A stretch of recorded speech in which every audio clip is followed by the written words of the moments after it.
you have to explain to your mandate that this is what actually happened. This is my SALN. My SALN didn't start when I was vice mayor. My SALN started when I was vice president, the impeachable position.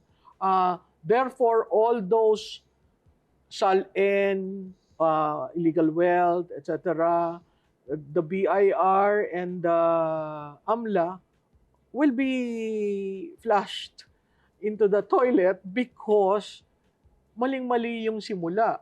Ang simula, sinama nung mayor siya hanggang vice president. That's one. Secondly, yung sa use ng confidential fund, hindi sinasabi ng committee na meron pa siyang, pwede pa siyang mag-appeal sa Supreme Court. Ilalabas ba si Grace Piatos? Yan ang hindi ko alam. But there'll be... Would you advise? Na ilabas? Kawawa naman, lahat ng linalabas pinapatay ng mga CPP, NPA. So talaga napakahirap yung gagawin, no? Siguro ipapakita lamang kung paano ginamit. Option yan, lalabas si Grace Piatos. It's on the table. Yeah, yeah. So may Grace Piatos. Not literally that name, ano? No, but somebody with that AKA. Yeah. Okay.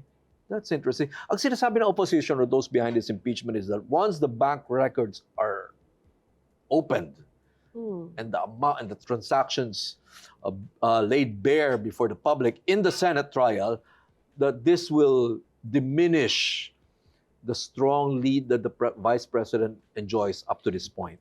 Mali naman kasi yung transactions eh. Ikaw, bilyonaryo ka kung based sa transaction. Pero kung based sa actual cash, ano yung sa passbook mo, ano yung lumalaman, yun lang yun.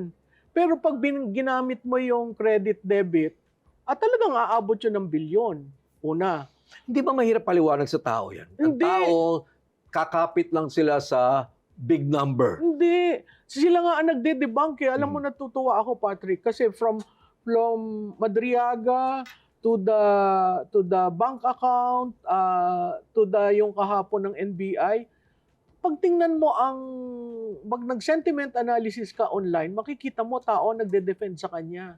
Yung bank tellers, ang daming bank tellers na lumabas at nag-explain, mali naman ho yan. Yun ngang sinasabing account na kaduda-duda, magkakaroon ng kaduda-duda kasi parang 33 of the 630, no? Yun yung mga nag-attempt na mag-deposit ng piso, ng 500, yung kaduda-duda, bakit ganun yung transaction? Pero maraming bank tellers, maraming bank managers ang nagsabi na mali naman yung ginagawang transactions ang basihan nyo. Ang dapat, ano yung total remaining money sa bangko? Yun ang pag-usapan natin.